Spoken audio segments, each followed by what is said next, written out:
బియ్య పిండి రొట్టె తిన్నారు, గోధుమ పిండి రొట్టె రోజు తింటున్నారు. కానీ ఆ రెండింటిని కలగలిపేరి రొట్టెల గురించి ఎప్పుడైనా విన్నారా?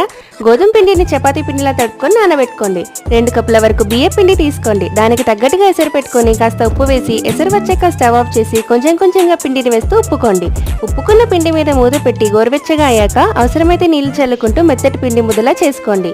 అది ఆరిపోకుండా మూత పెట్టుకోండి.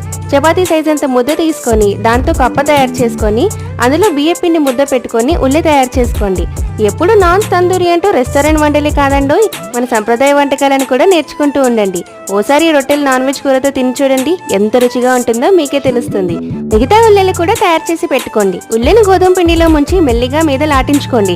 వేడి వేడి పెనం మీద వేసి 2 వైపులా నూనె వేస్తూ బాగా కాల్చుకోండి. ఎంత బాగా పొంగుతుందో చూసారా? నెక్స్ట్ టైం నాన్ వెజ్ లోకి చపాతీకి బదులు ఇది తిని చూడండి, అదర్స్ అంటారంతే. వీడియో నచ్చితే లైక్ చేయండి, షేర్ చేయండి. అలాగే మరిన్ని వీడియోస్ కోసం ఛానల్ని సబ్స్క్రైబ్ చేసుకోండి.